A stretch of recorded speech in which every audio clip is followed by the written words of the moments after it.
Happy New Year. Ho, ho, ho. Merry Christmas, all that stuff. We are back with another episode of the Leadership to Wealth podcast. We're at first one of the year.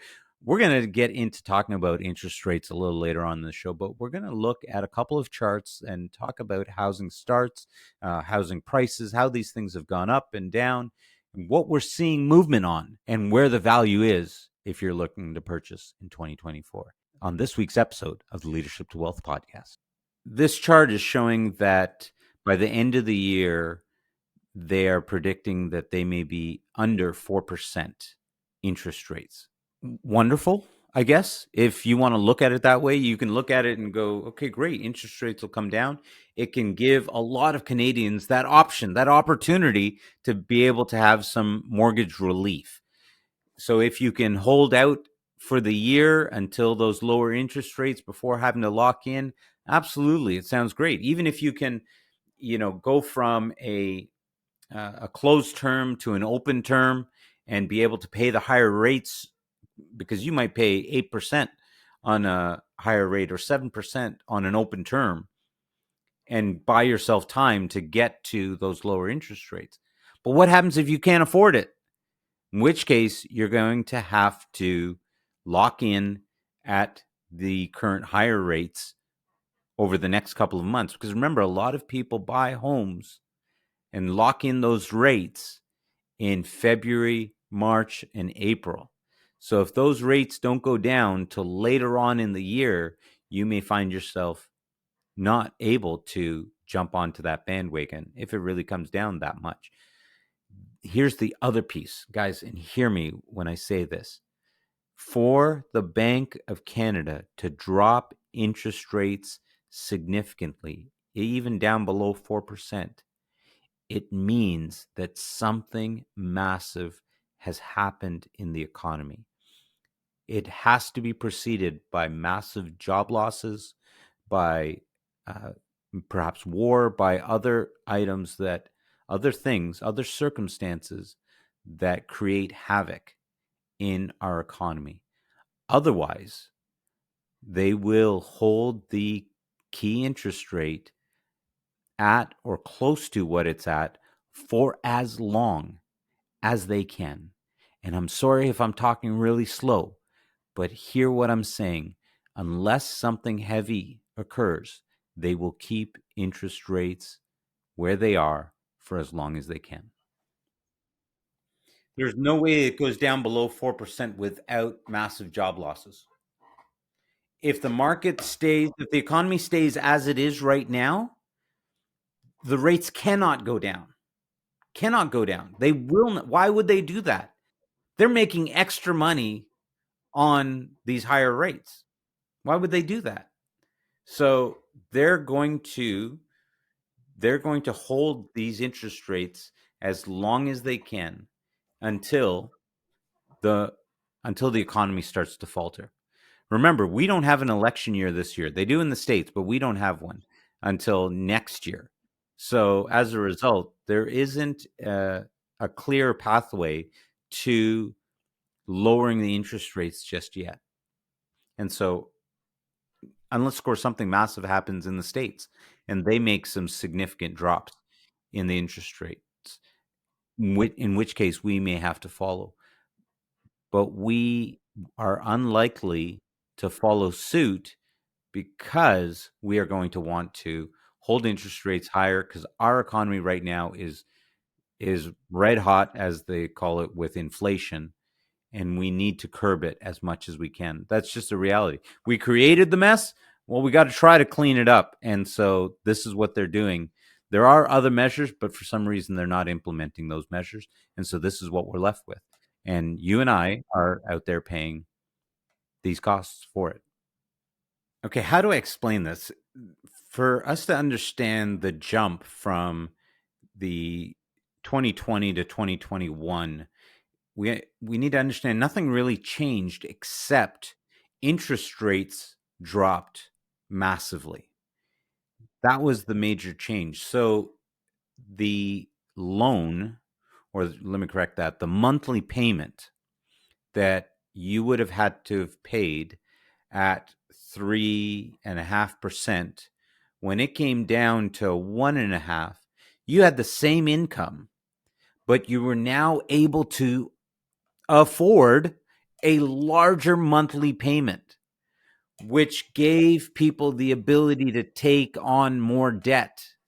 And so what we saw were a whole bunch of people realizing that they could upsize. I can go for the Big Mac and the supersized fries. And that's what people started doing. They started selling their houses because they realized that it was worth more and they can go buy a larger house, and that their payment would stay relatively the same to what it was when they were in that, let's call it, smaller home. And so all these people that went out and did that, many of them even found that they had extra money, so to say, extra afterwards. And they went out and they bought a lot of toys out there as well, whether it be boats, cars, nicer cars. And what you'll realize if you go out and you look at the number of high-end vehicles that are for sale right now, you'll realize that a lot of those people that thought they were millionaires are finding out right now that they weren't. A lot of those people that thought they were upper class are realizing they weren't, in fact, in that bracket, because it was a short-term lived situation created by dropping interest rate prices. So people were able to afford more in monthly payments without making more. But of course, now here we are coming back down as interest rates have gone up, and the payments that people have to make have gone back up. And they're realizing that now that they've gotten over $1 million in homes, and they've got these huge mortgages, in many cases, their monthly payments have doubled, tripled, even quadrupled. Well, now when we look at the other side and we see the drop, well, first of all, what we're going to see, take a look at the chart and you're going to see that, yes, interest rates have gone up. So payments have gone up. But people are also having to deal with what we're calling inflation, which is the price of fuel going back up, food costs going back up, the cost of goods, the cost of services. All of these things have all increased. And so people have less money now than they did before because the cost of everyday stuff has gone up. And we're seeing that reflected in people realizing that they're not going to be able to heat their house and have electricity and pay for their leases. And as a result, they've backed off on what they're able to buy, because remember, now the prices have all gone up. And unless the prices come back down at these higher interest rates, people can't take on that type of a mortgage payment to accommodate it. And if you saw my videos back in 2020, I made videos talking about all of this, that this is what they were doing, and this is what was going to happen. And here you are. Everyone says if you don't know your history, it's bound to repeat itself. And what I said was that in 2020 they were saying they were going to keep interest rates higher for longer, and they were going to let the market run red hot. What is, in their own words, was they were going to let it run red hot. What does that mean? If you don't understand, that means that they're going to let prices go up. They're going to let them inflate. They knew that that's what was going to happen. And they told us that. But we heard what we wanted to hear. Most people heard what they wanted to hear. Oh, interest rates are going to be low.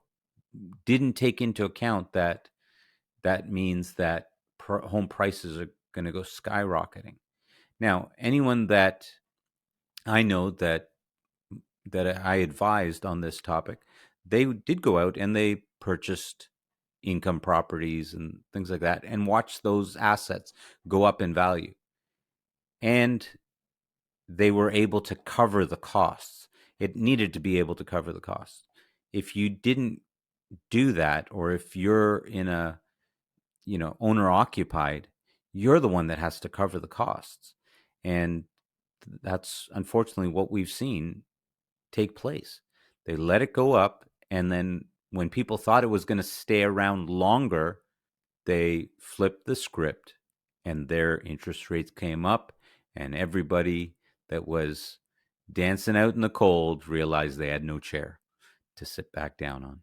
Okay, a whole bunch of homes that were $500,000 or less, they've now gone up in value and they're above that price range. And so people are finding them harder to find. Yes, the numbers are going to show that. And if you find homes that are in that range, $400,000 to $700,000, they are going to go up in value. They're going to go up in price rather, because people that bought expensive homes, they're going to sell and they're going to move down into something that they can afford to be in. People will come down. And we've seen this trend decade after decade after decade. When this happens, the median priced homes now go up in cost because more people are fighting for them, because they're coming down to try to, I have $1 million home. I can easily afford a $600,000 house. And so they're willing to pay more and compete with the other people that are trying to do that. And so you'll see that opportunity in good quality homes that are in those price ranges. And as a result, you see the counter effect. What is the counter effect? All those super expensive homes, the $1.5 million, the $2 million homes, they are dropping right now. Just saw earlier last year a $2.1 million home selling for 1.6, a $1.1 million home selling for 800,000. We don't hear much about this, but you're seeing these homes that were more expensive, they're being put back onto the market, being sold at lower prices because people can't afford those luxury homes at these interest rates. And so instead, we're seeing the lower cost houses coming up in value because more people can now afford those based on the current interest rates.